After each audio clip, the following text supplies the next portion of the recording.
All right. Hello. Welcome to our podcast. Questionable Calls is the new brand, the new name. So welcome everybody. If you listened to us in the past, not going to be a whole lot different, just different name, different look. But we're still here doing the same stuff.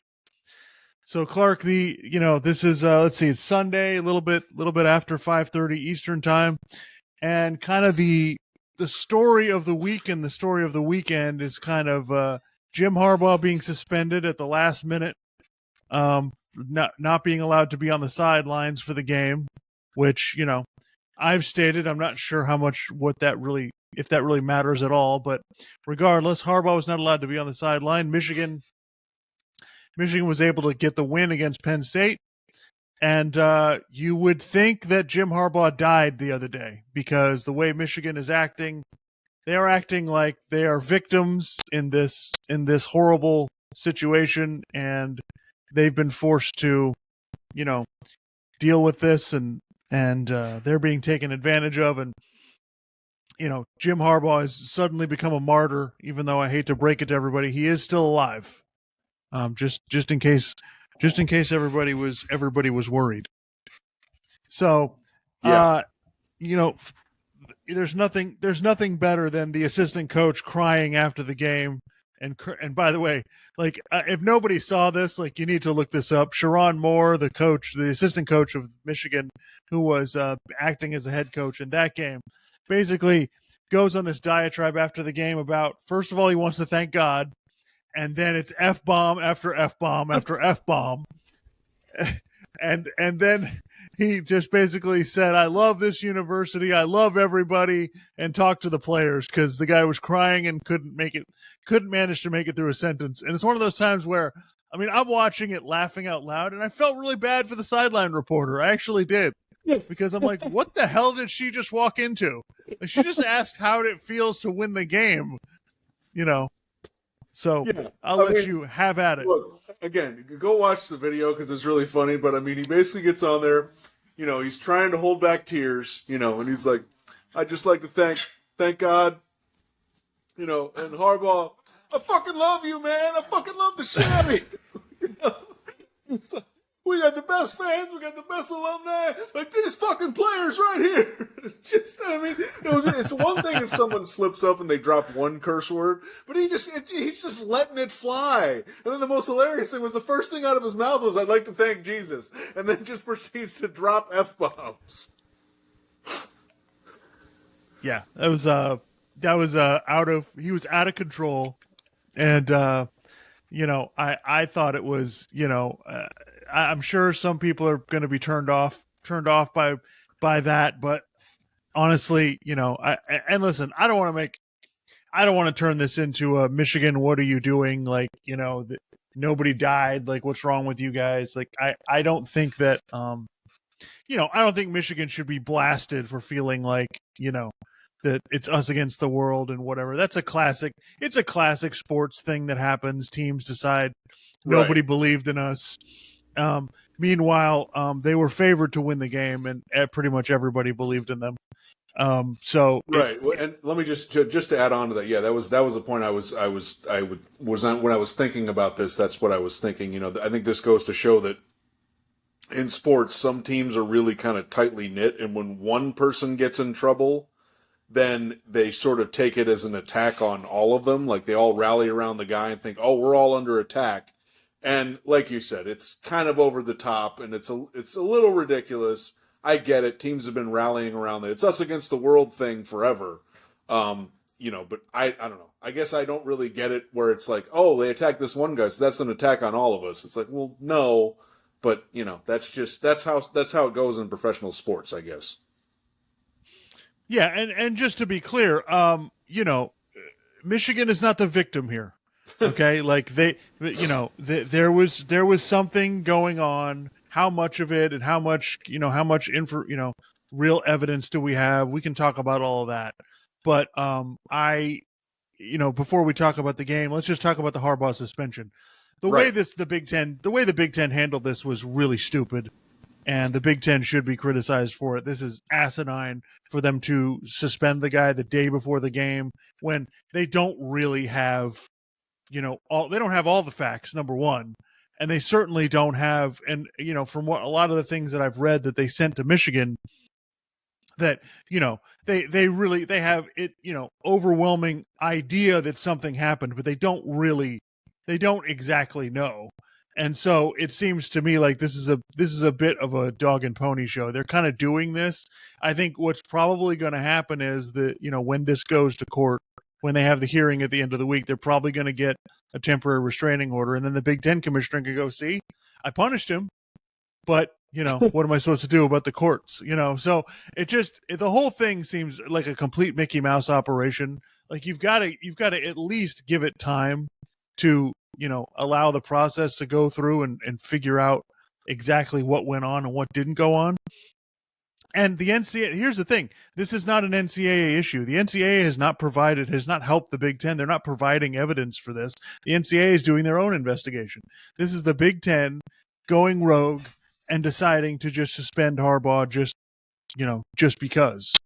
Now, listen, I'm not saying, I said it in the last podcast, I'm not saying that Michigan shouldn't get in trouble. They definitely should. But I don't think the way this is done, it looks very well on anybody. Right. And it was, as this whole thing was going on, I don't know, I kind of struggled to have a really definitive opinion on it because there's kind of some unknown here and it's still being investigated. And then it's like, well, does everybody try to steal signs? Yes. On to some level. I don't think they are all trying to do what Connor Stallions is alleged to have done, or at this point, I think we pretty much know he did it because they've got evidence of buying tickets and all that to other games and all that stuff. But yeah, I do think that there's some of this that once again in sports, I think how you feel about this often depends on where your allegiances are. So if you're an Ohio State fan or you're a fan of another team in the Big Ten, you love this. And this is, they had to do this because this is just completely outrageous and, they're cheating at just some extreme level and they need to be punished. If you're Michigan, like we were saying before, you feel like it's us against the world and this is ridiculous and this is a complete overreaction. And really, when you read different stories about this in the media, there's various ways that you can read this situation. But I think at the very least, there's a few things we can say about it, okay? What Connor Stallions did was wrong. It was against the rules, okay? Now, I think the Big Ten maybe overreacted to some extent, or maybe not overreacted. Overreaction is fine. They overreacted, but also I think they rushed to get a penalty, way too quickly before doing a full investigation and getting more evidence. As you said, the NCAA isn't sharing anything with them. So, but again, for Michigan fans, look, what he did was wrong, okay? And on some level, I think maybe Harbaugh didn't know. Because if you read some about this Connor Stallions guy, he seems like he's kind of a nutcase, okay? At least on some level. Maybe not a nutcase. Maybe he's just, he's a piece of work or he's a character or something like that. I'm not sure. But, maybe Harbaugh really didn't know. But at the end of the day, that doesn't really matter because he should have known. Or at the very least, you can put it this way. Even if he shouldn't have, even if you're not arguing that he should have known. This is how things get dealt with. Like the coach, takes the heat for this kind of stuff. That's how it goes. Yeah, and they're trying to punish the school by going, all right, Harbaugh's not allowed to be on the sideline during the game, but he can still help the team get ready, practice with the team, prepare the game plan, do everything else, but he's not on the sideline at the game. So I question, as much as I disagree with the way this was done, I also think this is a pretty weak punishment if this is what you're going for. This isn't going to change anything. My belief is, like I said before the game, I don't think Michigan's going to be any different just because Harbaugh's not there at the game. Just because he's not on the sideline at the game. Now do I think, for 3 games, can they take care of this? Sure. Nope, it's no big deal for 3 games. Now, if it was an entire season, okay, that'd be different. But, it also might be different if Harbaugh was the one calling all the plays, but he has other coaches that do that. So I just think I don't think this, I'm not sure. It feels like posturing by the Big Ten is my point. Like, this is really not, if you were really trying to levy some kind of significant punishment, this isn't what you would do.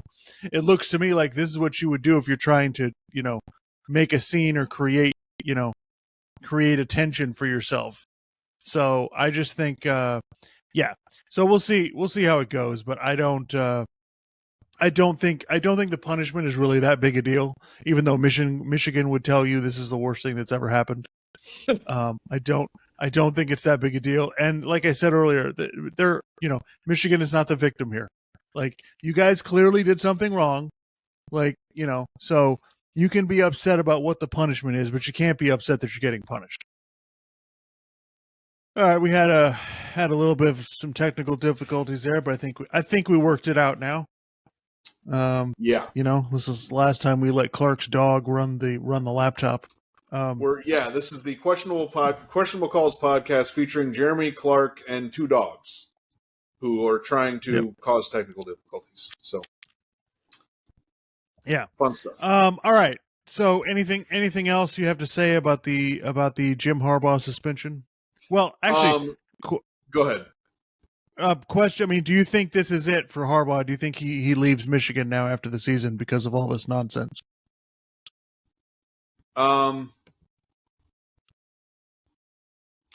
Possibly, but I don't know. I mean, it depends what jobs are open in the NFL, what their situation is, how much they're paying him, and also, does he feel like this is the last best chance he's going to have to win a national championship in Michigan? I mean, maybe it is. I don't know. Maybe maybe now he can go on a run there where they just keep having 11, 12 win seasons. I don't know. Yeah, I think it'd have to be the right situation. I think he would want power, and he would want control over what happens, and it'd have to be, a general manager that he feels like he could work with. So I think it kind of comes down to that. I don't think Harbaugh is scared off by, oh my God, the NCAA might suspend me a few games. I really don't think that anything that's happened is going to cost him is going to really cost the school or the university a major amount of anything, because I don't think this sign stealing thing rises to the level of a lot of the other scandals we've seen in the past, where there's illegal things going on. That's the last point I wanted to make. Basically, just for Michigan fans, and people at the university who think this is just a travesty, get over yourselves, okay? I really don't think it's going to matter that much. They just beat Penn State. They're going to beat Maryland. And, they're probably going to beat Ohio State. So I really don't think it matters that much. And for the people who think, oh, this is just, a ridiculous amount of cheating and whatever else, it's yeah, it's cheating. And Michigan's getting penalized for it. And they may get more additional penalties for it once the NCAA completes their investigation. So just spare me the pearl clutching and come on, guys. Yeah, these are not going to be. I just don't think these are going to be major violations. I don't think your school is going to lose postseason games or TV games or anything like that. I don't think that's the situation that we're in. Right. All right, so let's talk about the game itself. Look, this was Michigan won the game, and they were the better team. And so, I can understand that, but this was not an impressive win, in my opinion. This argument's going to rage on about Michigan, but, they threw the ball 8 times in the game, all in the first half, and then they just decided not to throw the ball in the second half. And that's not because I don't think Michigan is capable of throwing the ball. I've watched some of the other games they played this year. Michigan averages about 25 pass attempts a game. So it's clear they can throw the ball, and I've seen them do it. So I know they're capable of it. That's not my issue with it. My issue with it is that they just chose not to. Michigan could have made that game a lot easier and basically ended it in the third quarter Instead, that was still a game with 4 minutes to go in the fourth quarter because of Michigan deciding, well, we're just going to run the ball because we know we can do that, and that's all we really have to do in this game. And by the way, that argument's fair. That's all they had to do to beat Penn State. I get that. But in a subjective sport that's governed by a subjective poll, right, I'm going to look at that a certain way. When I've seen, and especially when, see, here's the thing with Michigan is the standard is, can you win the national championship? Okay, I know Michigan can beat Ohio State. I've seen them do it. I know they can get to the playoffs. I've seen them do it twice now. Right? What I have not seen them do is win once they get to the playoff, or get to the national championship game and or win it. Okay, and they haven't been able to do that. So when I'm watching them, that's the standard I'm judging you by. Like, and if you're like, and if your argument is, well, they did what they had to do to win the game, and if they have to do more, then they'll do more. Well, did you watch Georgia play Ole Miss? Because Georgia came out there, took care of business, and ended that game before the fourth quarter. So they could just take it easy the rest of the time. They won that game easily, took it over, took care of business, say goodnight. And Michigan could have done the exact same thing. When you're running the ball that well, and I'm not asking, here's the thing. I'm not one of these people who's like, oh, screw old school college football, and you guys should throw the ball all the time and score 50 points. That's not what I'm saying. I'm not saying that at all. I'm saying in the third quarter, after the running game is already working like a charm, how about run some play action, try to make a few big plays, get a couple touchdowns, get a nice lead, and then you can cruise. But it's the criticism that I have. The main criticism is of Michigan. You've played nobody this whole season. So I'm going to judge you harshly, right? If you're struggling against a team that you should beat. Okay, and that was not, and don't tell me, well, Michigan dominated. You did? The game was 17-9 for, it felt like 2 hours. Yeah. So I don't want to hear that you dominated the game. No, you didn't. I've seen teams dominate games. That wasn't one of them. Okay, now, does that mean that I am down on Michigan for some reason? No, not at all. I think I'm going to give you my top 12 in a few minutes, but I got Michigan second right behind Georgia. So I think Michigan's really good, but I don't understand why you didn't show it in that game. Right. I mean, that's been my concern with Michigan, for the last couple years, is that, look, outside of Ohio State, and I mean, I guess Penn State, but I mean, watching that yesterday, that wasn't all that impressive. Why, I guess I'm supposed to take it away. Well, now Michigan's played somebody. Okay, fine. They're the number 10 team in the country. But it's not like I was blown away by Penn State yesterday.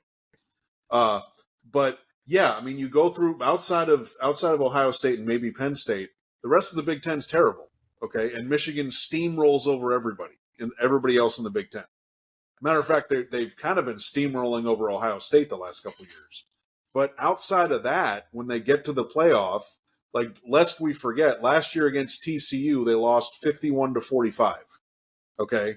And last year, everybody's like, in the last few years, everybody's like, oh, Michigan's defense is so good. Okay, well, you allowed 51 points to TCU. Now, I don't think all of those were on TCU's offense. But, I mean, still, if you're supposed to be a great defense, you give up all those points to TCU, and people are like, oh, well, TCU made the playoff last year. They're not an elite team. They weren't an elite team last year. Okay, and then the year before that, Michigan made the playoff. They lost to Georgia 34-11. J.J. McCarthy went 7 of 17, which is kind of surprising because they were down most of the game. You figure he'd be throwing the ball more. But, yeah, it becomes a concern when it's like, look, you're going to get into these bigger games and you're going to have to throw the ball, and you can't just not throw the ball a bunch and then get into a game where, oh, now we got to throw it a bunch and think that you're going to be okay. People can give me all the stats they want about, oh, we're dominating all these people. You're not playing anybody. So why am I supposed to give you all this credit for dominating people? Yeah, and that's one of the problems with Michigan. Nothing they do is going to mean anything unless they do it in the playoff, right? They're just gonna. This is pretty much how it's gonna work with them. Is that unfair? Yeah, but you created that standard because you've gotten to the playoff 2 years in a row. That's part of how this works. You don't get judged when you get to this level. You're not judged by beating Penn State by 9. And hanging on to do it.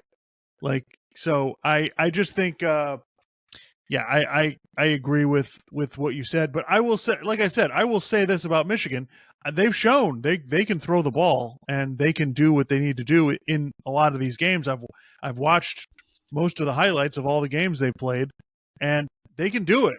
So I just don't understand, why didn't you do it in that game yesterday? Like, it was clear like Penn State was going to sell out to stop the run. So you didn't make any big plays throwing the ball at all? Like, that's just the part I don't get. Now, that doesn't mean that I think, well, Michigan's a complete fraud and they can't beat anybody. That's not what I think. I'm just saying you can't win the national championship like that. Now, to Michigan, in fairness, if a Michigan fan tells me, well, they'll do it when they have to. Okay, that's fair. We'll wait and see what that happens. But we already have evidence. Like, go back and watch that TCU game from last year. When Michigan had to throw the ball, they didn't do very well. So that's all I'm saying. Like, he had the problem last year was they kept throwing the ball to the other team and they couldn't get the ball in the end zone when they were down near the goal line. Things that you're telling me you're good at, right? Michigan's told me, oh, we're really good at all this stuff. Like, that losing that game to TCU that's a bad loss. Like, I hate to break it to everybody. That's not a good loss. Like, you had no business losing that game. And so we'll see what happens. Michigan's going to tell me that they're different. We'll see if you actually are. Well, and again, if you guys are so focused on trying to dominate people, okay, fine. Go into the playoff and physically dominate the other team. Then I'll believe in you. Okay? But until I see that happen, what am I supposed to believe? Like, I probably do have a lot of Big Ten bias, but it's based on what I've seen. It's based on history. So I don't know what else I'm supposed to think. Yeah, this looks like I was thinking this yesterday, Clark. This looks like about 10 to 12 years ago when the Big Ten would make it to the championship game and get smoked by an SEC team. That's what this Michigan and Ohio State teams, that's what they look like. So now, that being said, prove me wrong. Ohio State almost beat Georgia last year. So, maybe I'm wrong about that. That was a great job by them, and they should have won the game. Well, the difference, though, I think, is that, and we'll talk about the NFL in a little bit. Last year, Ohio State's like, wide receiver U. I mean, they just get good wide receivers and put them into the NFL. And also, C.J. Stroud, as we've seen so far in the NFL, is really good. And I don't think J.J. McCarthy is anywhere near as good as C.J. Stroud is. So that would be my, if Michigan wants to counter, well, like, oh, our quarterback's really good and he'll be able to do it. It's like, okay, well, Ohio State quarterbacks, competing with SEC teams, I can buy that because I've seen it before. Michigan quarterbacks doing it, I've never seen that before. So, and it's the crazy part. I think Michigan's going to beat Ohio State. I think they're better. Like, you're asking me to tell you what I think. That's what I think. And I think Michigan's good enough. This team is good enough to win the national championship. But what they've done this season does not provide me any evidence that that's true. So that's all. That's the last thing. That's the last thing I'll say. Listen, I think you're a championship team. You don't look like one so far. So let's see what happens. Other college football thoughts. I mean, from watching the game yesterday, I mean, I guess what I would put it like this, Clark. I actually, who am I concerned about, from watching yesterday? Are you more concerned about Washington? Washington beat Utah yesterday, or Florida State? Florida State struggled to beat Miami. I think you'd have to say, I guess Miami. I mean, Washington's still undefeated, right? They beat USC. They already beat Oregon. They beat Utah now. So do they have any tough games left before the Pac-12 championship? They have to play Oregon State next week, and that's going to be tough. And then they got to Okay. play Washington State in the rivalry game. So yeah, Right. So those are tough games. they got a tough schedule left. I'm concerned about Florida State. They haven't really. They got the nice win against LSU, and we've seen. I mean, LSU is a good team, but they're flawed. Right. They've got some issues. And the ACC is pretty terrible. Yeah. So they're really not going to get any chances to really prove themselves. And they struggled against Boston College. They struggled against Pittsburgh. They struggled yesterday against Miami. They should have lost to Clemson, probably. Yeah. They beat Clemson in overtime, and Clemson missed a chip shot field goal that would have beaten them. And Clemson, we've seen, is not a good team. Yeah. So yeah, I'm a little concerned about Florida State. I read a tweet from Danny Cannell where he said he thinks Florida State beating Miami is more impressive than Michigan beating Penn State. Whether that's true or not, you can have your own opinion on that. But all I can say is, watching Georgia and Michigan play and watching Florida State play, I'm a little concerned about the way Florida State's playing. They should be putting these teams away, and they're really struggling. So we'll see how it goes. They still have to play Florida, which, I mean, they should beat Florida. Florida's not a great team. Right. But it does worry me that they are struggling the way that they are. Washington, I think Washington's really good. I do think they have some issues. I think their defensive, they've got some problems on defense, and up front they're not as good as Georgia and Michigan and Ohio State are. So that's what worries me about them, and that's what I think keeps them behind them. I think Oregon has a real shot here. I like that Oregon is pretty good on both sides of the ball, and they played USC last night, and listen, USC is difficult to play, man. They put a lot of pressure on you, and Oregon held them under 30 and managed to win the game. They kind of it wasn't the most impressive win, but they were clearly the better team. The other thing I want to talk about was Alabama. Alabama looks like they figured something out. They figured out who they are. They figured out what they need to do to win. And so I still think Georgia's a better team, and I think Georgia will beat them when they play, especially now since Brock Bowers is back. But I don't think Alabama's a team to sleep on. I think Alabama may be one of these teams, like in a 12-team playoff. I wouldn't want to play this Alabama team. Right. They'd be a serious problem. I don't know if they can beat Georgia to get into the 4-team playoff, but they're really good. And they figured out exactly how to win. They're consistent. They're not committing all the penalties and mistakes that they used to, earlier in the season. So, I mean, what do you think? What do you think the chances are for Alabama against Georgia? I mean, obviously I think they got a good shot. I think it took them a little bit to figure out the quarterback thing early in the season. They'd be like, all right, no, we need to start Jalen Milroe, let him run around. And, over time, he'll kind of get better throwing the ball. And they seem to, be struggling to figure that out in the first, month of the season. And they lose to Texas. And look, that game was in, that was in Tuscaloosa, right? Yes. Yeah. Yeah. I don't necessarily think that's a bad loss for Alabama. I mean, granted, it sucks losing that game at home, but you look at the rest of the season, they've clearly gotten better. So, I mean, they've put themselves in a position now where they win out and then they if they can beat Georgia in the SEC championship game, then yeah, they should be in the playoff. Like it's pretty clear they've got enough of a resume to do it. Can they do it? I don't really know. I mean, I feel like if you can really get it to a situation where Jalen Milroe really has to throw the ball, I don't know that. First of all, I don't know that Alabama wants to do that because I don't think that's the strength of their team.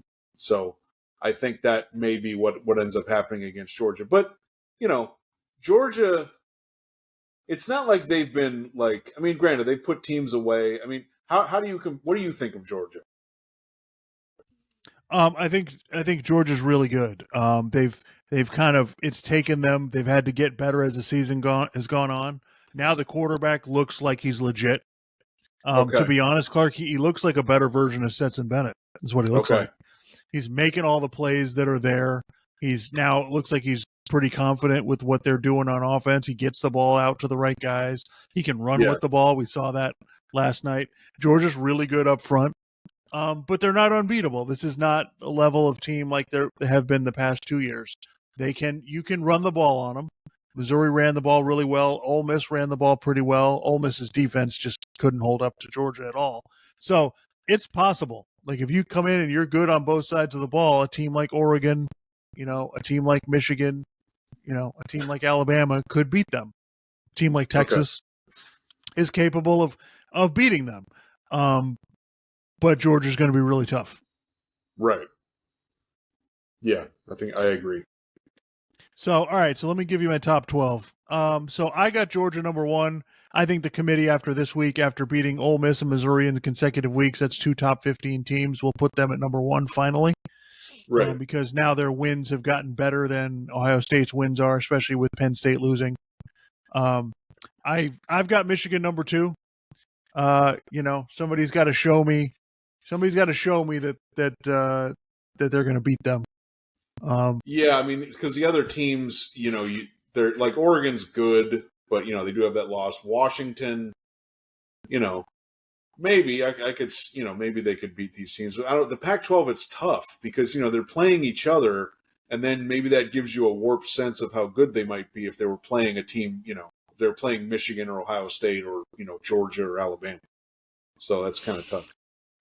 Yeah, and listen, Michigan has a poor showing against Ohio State. Maybe that changes my mind, but for right now, I still think Michigan up front is good enough to beat almost everybody in the country. I've got Ohio State 3rd, which that's tough for me because I haven't been impressed with very much that they've done, but the resume and the way that they've played, and their defense is actually pretty good. I think Ohio State struggled with their defense last year. I think this year it's pretty legit. So I like them. I put them 3rd. I've got Washington 4th because I can't get behind what Florida State's doing, and Washington's got some pretty quality wins now. And if they win out, they're going to have an amazing amount of quality wins. Yeah. So I just feel like, I think Washington has some questions. I have questions about their defense. I wonder if they can hold up front against one of these, teams that are really good on both lines of scrimmage. But that being said, they're awesome on offense, and they probably have the best quarterback in the country. Well, I can never remember how this stuff works. So Washington, are they in line now to get into the conference championship game, or do they still need to win out? They don't have to win out, but I think they still have to win one. I think they have to win at least one more game to be guaranteed to go to the conference championship game. And they would play. Who would they be likely to play? Right now, they would play Oregon. Okay. Because there's no divisions in the Pac-12, so it's looking more and more like a Washington-Oregon rematch about 3 weeks from now. Well, no, because I'm just wondering if it's one of those, remember last year, a couple of the teams that made it lost the conference championship game, and people were like, oh, no, it's fine, and they still put them in. So I'm just wondering, with Washington, I don't necessarily know that that's going to happen. This is going to be tough. I don't know that you're going to be able to lose your conference championship game unless you're Georgia, maybe. Okay. And still get in. I don't know that that's going to – I don't think that's going to be the case this year. So I've got Oregon 5th. Because just, from, the teams that they've beaten and the way that they've played, I know Florida State's undefeated. I get it, but I'm not doing this based on, just based on record. I'm doing it based on who I think would win. And so subjective rankings. Yeah. So I put Florida State 6th. I know that's going to tick some people off. And honestly, if you want me to be honest, you're lucky you're 6th. Because I'm not sure Florida State could beat a bunch of the teams behind them. Then I've got Alabama, then Texas, and then Missouri. So I know I have Alabama ahead of Texas. I understand that Texas beat them, and this is one of the things that could really be a problem, Clark, if Alabama wins out. Is everybody's going to be mad if Alabama wins, but they're put in ahead of Texas because Texas beat them on the field, right? The game in the second week of the season apparently is supposed to carry all the weight for everything else. Right. And right now, I have this is going to change next week, right? Texas just got Quinn Ewers back. Like they beat TCU, but it was a struggle. Like they let TCU back into the game when the game should have been a blowout, right? So I'm not sitting here punishing Texas yet. Okay, they just got the quarterback back. I'll give them a little bit of time. You know, if they win their conference championship, they got a great shot at getting into the playoff. And I put Missouri after them. I think Missouri might be the third best team in the SEC. After Georgia and Alabama, because they've played really well. They played Georgia better than basically anybody this year. And so I watched them play, and man, they're really good. Then I've got Ole Miss and Oregon State behind them. I still think Ole Miss is pretty good. I questioned whether to put Oregon State ahead of them. I think Ole Miss basically just doesn't play any defense. So that's a bit of an issue. And then I've got Oregon State, and then Louisville. I put Louisville 12th because, I ran out of teams, Clark, honestly. Like I'm looking at this like, man, if we have a 12-team playoff, man, there might be some teams in there that are a little rough.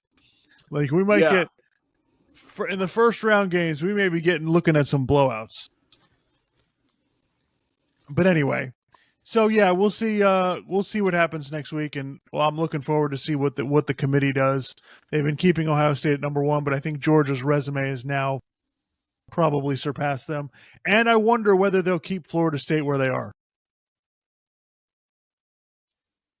Yeah, it'll be interesting to see. And I mean, it's always fun. All the that's part of the fun of college football is all the rankings come out, and then we get all the controversy, and we get all the arguing, and that's always cool. Yeah. I hope that this Harbaugh stuff doesn't ruin the season for Michigan. I don't think it will. Yeah, I agree. I really hope that it doesn't. All right. Anything else on college football? Not at the moment. All right. So we'll see what happens next week. It's going to be last 2 weeks of the regular season, Clark. College football comes on you fast and it leaves you fast. Yeah. It's a little disappointing.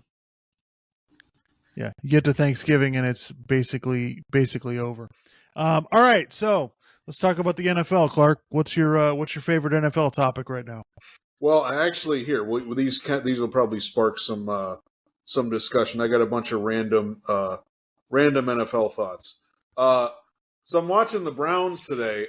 Can Deshaun Watson actually run an NFL offense? Because I feel like every time I watch him, he drops back and he just waits and waits and waits, and then he either throws the ball far down the field or he runs. Or he makes a really inaccurate short pass, and that falls incomplete, or the guy gets a few yards. It's just kind of, I mean, I'm glad I'm not a Cleveland Browns fan, because the amount of money they're paying that guy, and like the amount of money they're paying compared for what they're getting is just, it's not a good balance. Put it that way. And the crazy part is he let him down the field at the end to get the game-winning field goal. Exactly. So it's just, and the Browns' defense is awesome. It is. And their offensive line's good. Like, it's really disappointing. Like, the Browns is literally that team I feel bad for. It's just like, my God, if they could just get some decent quarterback play, they could beat anybody. Yeah. They showed it today. Cleveland won the game, so I guess I shouldn't get down on him too much. It's just and Deshaun Watson, he did make some plays with his legs. He did make some good throws, throughout the game. Overall, I feel like that's what I've been watching with Deshaun Watson for years now. So it's just, It's sad because the Browns are such a mess, and the team is legit. It's unreal. And they, at one point, and then he goes out of the game, he comes back in the game. Like, we have no idea what's ever going on with him. There's always something happening. It's mostly not good. But then he comes in at the end and drives it down the field. It's like, whoa. I don't even know what this, like, I'd love to have an opinion on Deshaun Watson. I have no idea. Is he good? Is he not good? Is he playing? Is he not playing? No idea what's happening with him. The other thing, I guess we've talked about this a little before. I don't buy the Steelers in any way, shape, or form. Their offense is awful. Thank you. Their defense is for real. Okay. TJ Watt is like going to probably end up in the Hall of Fame. I mean, that guy is unbelievable. But I expect them to finish over 500, possibly make the playoffs, lose, and then rinse and repeat in 2024. So that's pretty much. And by the way, I think their defense is okay, but if they play a good team, they usually get lit up. That's So true. it's That's true. I think the Steelers are the most overrated team in the NFL. They have no shot to win a playoff game against mostly anybody. And it's just like you watch that team every week, and I'm just like, what is going on? How are they doing this? Today they have to hang on against the Jordan Love amazing Green Bay Packers, saying that facetiously. Yeah. I mean, it's just like it's just these disgusting wins that you're just like, oh God, what the hell? They won that game, so it's just they're gross. I agree with you. I'm tired. I don't want the Steelers in the playoffs. I don't want to watch that garbage. So get the hell off my television.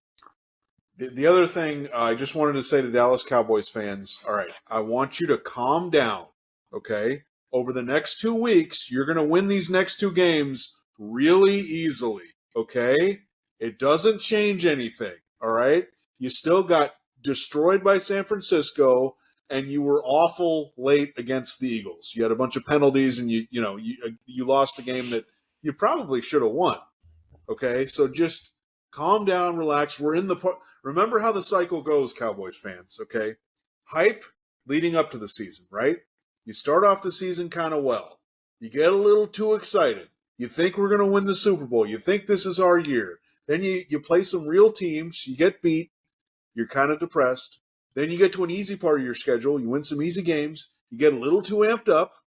Then you sort of limp into the playoffs, but then you kind of convince yourself it's going to be different this year. Just relax, okay? Beating the Giants doesn't really mean anything.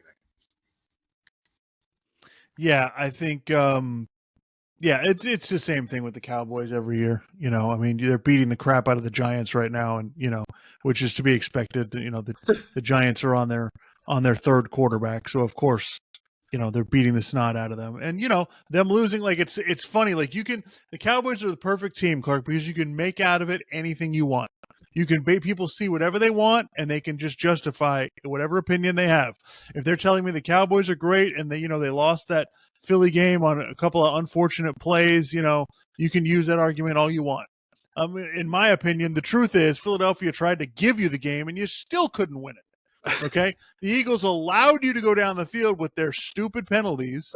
Okay? They gave you a chance at the end. They kept giving you chance after chance, and you either sack, penalty, incomplete pass.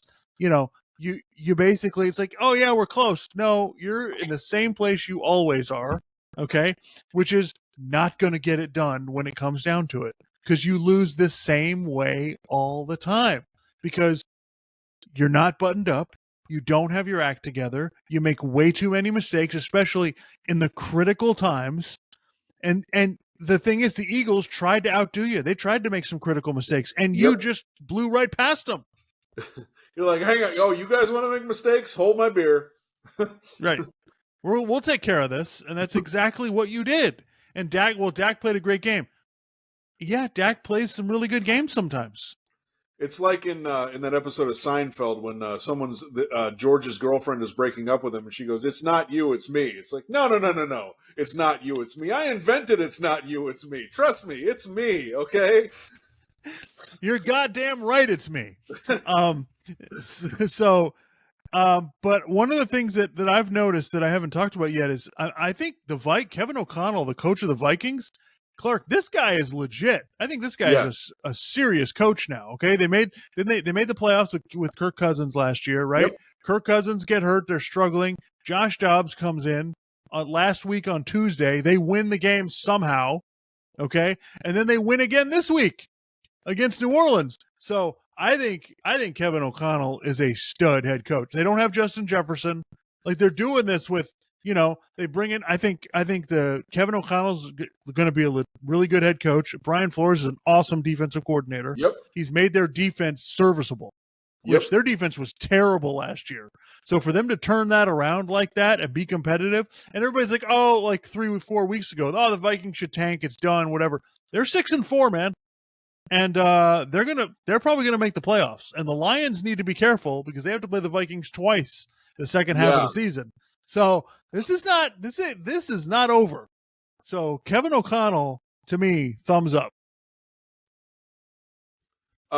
Also, double thumbs up, or I wish I had four hands so I could give four thumbs up. C.J. Stroud is the real deal. Full stop. No qualifiers. Also, are the Texans for real? Like, I mean, they're 5-4, and now the Jaguars are 6-3. Yep. So they could win. I mean, they're in the hunt for the division. So, I mean, Right. C.J. Stroud, 2 weeks in a row, last second drive to win the game. And by the way, I don't want to just make it seem like he's just doing last second drives. They had control of the game until he actually made a really bad mistake. That was a terrible interception that he threw. But then he gets the ball back, drives down the field, and wins the game. Yeah, that's exactly what I wanted to bring up, Clark. He throws the pick that could have ruined the game. It was a really bad interception. And then he comes right back, brings them down the field. They get the field goal to win the game. And you go on the road to play Cincinnati. Like, Cincinnati's a good team, and they're really hot right now. And, yeah, Stroud is getting it done, man. The guy, I think, is going to be a superstar. Because and the other, I was talking about Kevin O'Connell be a great head coach. D'Amico Ryans has completely changed that whole thing in Houston. They're playing pretty good defense. They've figured out an offense that works pretty well. And Stroud just looks like he's done this a million times. Like, he looks like every other great quarterback does, where he's done it before, even though he hasn't done it before. Yeah. Doesn't get rattled. Nothing really bothers him. And so, yeah, I really, Houston to me is the shock of the league. Like that to me, did not see that coming. Well, and you just with Stroud, it's kind of like with guys like Joe Burrow or Patrick Mahomes. With Stroud, I'm starting to just think, well, he's behind, but he's got the ball late. I'm starting to think, I think he's going to go down the field and do it. He had a game. They played the Falcons, and he actually drove down the field and took the lead. But then the Falcons took the lead back and won the game. So he's been in this situation multiple times this season already. And he's proven that he's capable of doing that. And it's not just that. He's throwing the ball down the field. He looks comfortable in the pocket. He makes tons of plays on schedule, but he also does stuff off schedule. He had a touchdown. Well, it would have been a touchdown, but the receiver stepped out of bounds that he threw on the run, which was unbelievable. Yep. Yeah. Yeah. Got a bunch of guys in his face, had to roll out and make a great throw, and he made it. And then, he had the touchdown where he ran it in. Like, that's 2 weeks in a row he's led game-winning drives down the field to win the game. So, yeah, I think that that to me is the surprise of the league. And I think, the Texans may have struck gold here, and they may have their guy going forward. And look out, boys and girls. And the thing is, they already beat Jacksonville once this year. So not only they're a game behind them, and they've already beaten them. So this could be quite interesting down the stretch. You would think this could be. We could be watching for the next 10 years. We could be watching, C.J. Stroud versus Trevor Lawrence, like in big games for that for control of that division. One thing I wanted to point out real quick was I just wanted to make sure that I've got this right. So let's see. I hadn't seen Jameis Winston play in a game in a while, but the last time I saw him, he was throwing interceptions. So he came in today and he threw interceptions, right? I'm trying to remember if I saw that correctly. Yeah, that was okay. Just check that off. Okay, I figured that's what I was going to see. Yeah, and the crazy part is the Saints came back in that game and they had the ball with a couple of chances there at the end. It was a crazy part. And Derek Carr went out because he was injured, and so we'll see. But yeah, the Saints have the Saints. I guess I'd like to say the Saints were disappointed, but I don't know. I think they're kind of what we thought. This is kind of what they are. I don't think we should be surprised by it, really. Yeah. So I know the Ravens lost today and the Jaguars lost today, so we're going to have to hear from Chiefs fans who are going to tell us incessantly that, the Chiefs are clearly the best team and blah, blah, blah. We're going to have to hear all that. And, I just, look, I think as far as the hierarchy of teams go, I think the Chiefs are right up there near the top of the list, but they've got some issues that they're going to have to figure out. And if the Chiefs have to get a lot better. That's how I look at it. The Chiefs have a long way to go to get to the level they need to be at in order for me to think they're going to win the Super Bowl or contend for it. I've seen some other teams actually play at that level, They don't do it every week, but I've seen it, and I think the Chiefs. I think the Chiefs have some issues. That game with the Dolphins got way too close, much closer than it should have been. That game should have been over. And if Tua could make a play at the end of the game, we're probably looking at a completely different result. So, not that I don't think the Chiefs are really good, but I need to see a lot more before we get to the point where I'm talking about the Chiefs being the best team. Exactly. And what I was going to say was just, there's no flawless teams right now in the NFL. There's no perfect teams. There's a group of contenders. Okay. There's some teams on the outside kind of looking in. And that's kind of the way it is. Like you're saying with the Chiefs, they've been struggling to score. Okay. Or to score enough. Okay. It's not just an anomaly. It's a trend. We've seen it now for 8 or 9 weeks. Okay. It's a problem that they need to work out. We're all assuming that they will because they have Patrick Mahomes and Andy Reid, and that's not a terrible assumption to make. That's fine. And they did win the Super Bowl last year with essentially this group of receivers. But, look, it's concerning when you're struggling to, when you put up 14 points against the Dolphins, when you put up, 9 points against the Broncos, that's really concerning. And then, as far as these other teams go, I mean, the Bengals, they can play, like you were saying, we've seen them play at like a Super Bowl level, and then they play this week and, they get behind to the Texans and they burrow through that bad interception. And, the Bills, Josh Allen has been throwing interceptions. Their offense has been a little shaky at times. Their defense, they've got some devastating injuries to their defense that I don't think they can overcome. The Ravens, they can go out and destroy people. They can also play a really close game to the Cleveland Browns and lose.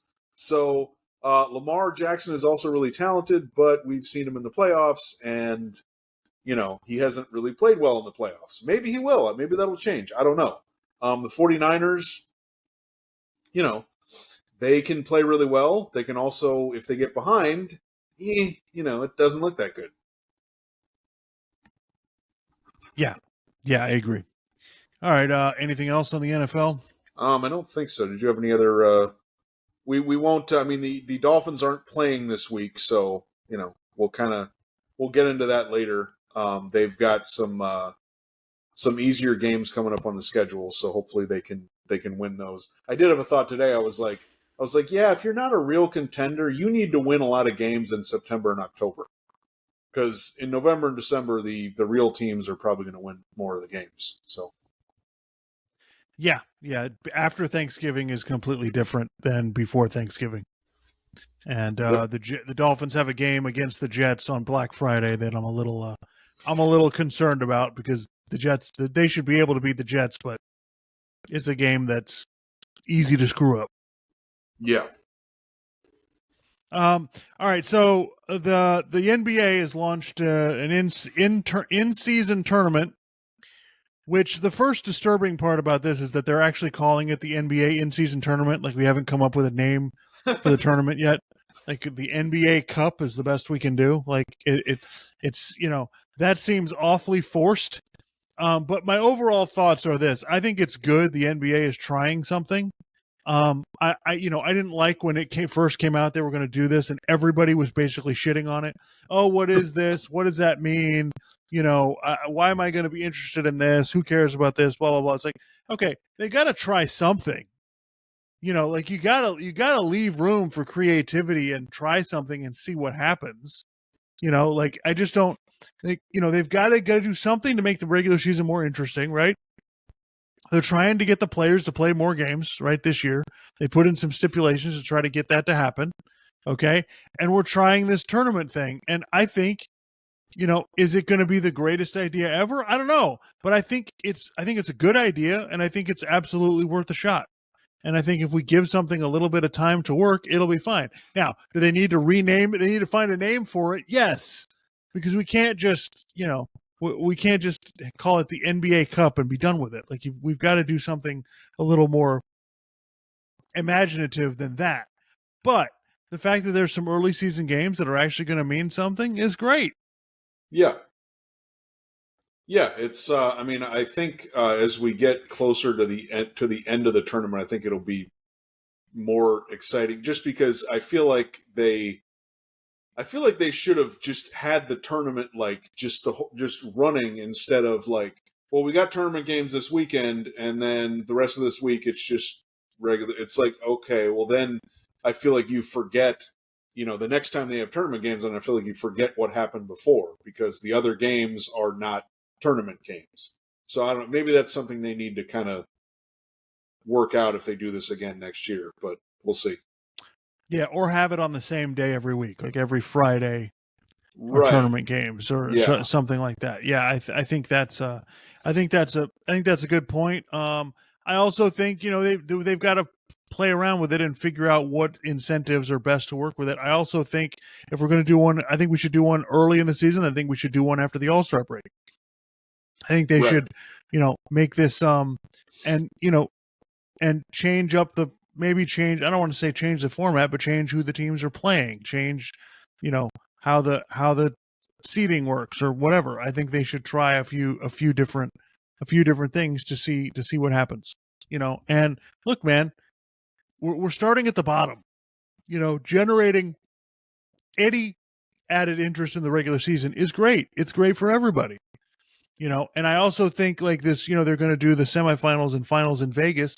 I think that's a great idea. I think bringing a bunch of teams into one city is a great way to do it, and I think that you would get more fans interested if you did it that way.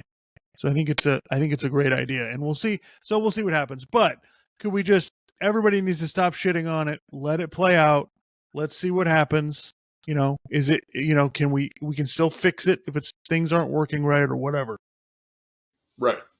Right. Yeah, totally. All good points. Yeah, so I'll be paying attention to that. I did, before we came on, I just kind of did a deep dive into some stats because I know the NBA is just getting started really over the last couple of weeks, and um, so just wanted to give people a sense of like what's going on. So, so I was looking at this because LeBron is starting. This is his 21st season, and he's going to turn 39 next month. So, so I was looking at his averages, and I wanted to compare him to other people who were like later in their career. So he's averaging 25.2 points, 8.4 rebounds, and 5.4 assists. That's in 9 games. Um, he also had 32, 11, and 6 versus the Suns the other night, and I actually watched that game. And LeBron was in total control. Him and basically in the second half, it was just him and Austin Reeves, and basically one of them would come down the floor with the ball, and they would just set picks for each other, and then they would run action off of that, and then LeBron would either go to the basket and try to score, or they'd pass off to somebody for an open three or an open shot. And so yeah, it was just the same LeBron that we've been used to seeing over the last 21 years. Um, just orchestrating everything and being in complete control. He's averaging about 35 minutes per game. So for comparison's sake, because people may think, oh, what's the big deal? It's like this is LeBron. It's like, well, fine, but like I looked up Vince Carter, his 21st year in the league. He averaged 8 points and 24.6 minutes per game. He started only 15 games. LeBron has already started 9. Okay, and LeBron's also running the entire show essentially. Kobe, in his 20th year, he didn't play 21 years. He averaged 17.6 points. He shot 35%. He shot 28% from three. LeBron shooting 34% from three.